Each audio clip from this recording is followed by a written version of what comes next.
Welcome to Homework Lib. The spread of a contaminant is increasing in a circular pattern on the surface of a lake. The radius of the contaminant can be modeled by R of t equals 5.25 times the square root of t, where R is the radius in meters and t is the time in hours since contamination. If that's for the radius, in part A we want to find a function that gives the area A of the circular leak in terms of the time t. The area in terms of time t. Well, if the radius is in terms of time t, we really want to find A of R of t. And that would be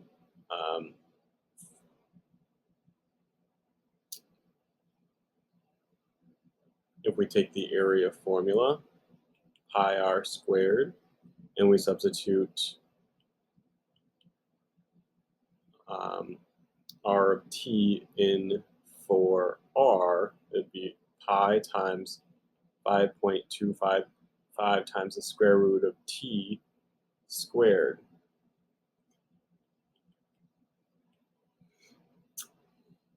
So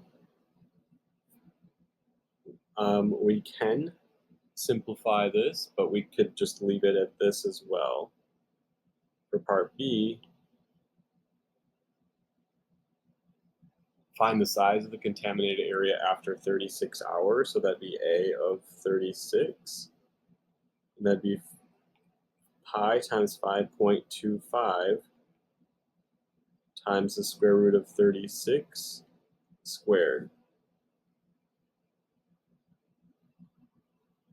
5.25 times the square root of 36 squared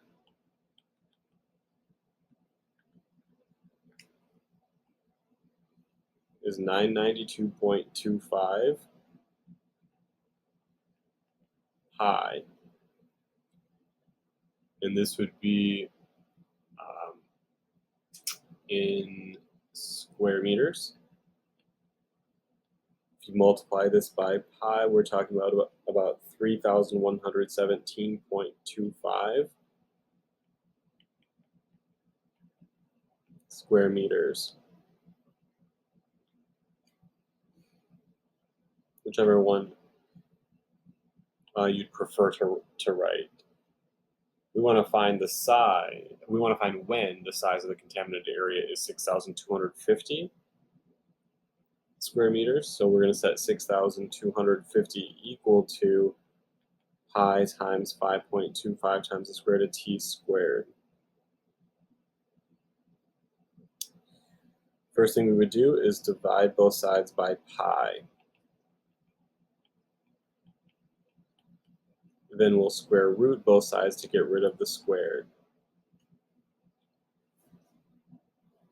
Then we would divide both sides by 5.25, and then we would square both sides. So we've got the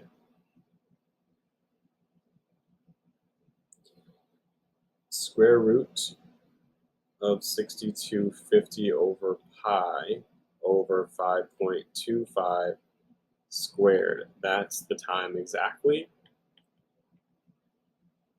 Let's estimate that in practical terms. The square root of 6250 over pi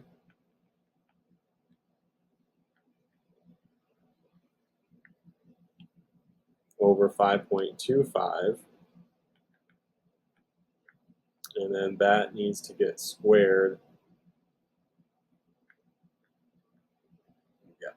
which is about 72.2. And this would be hours. Hope that's helpful. Good luck.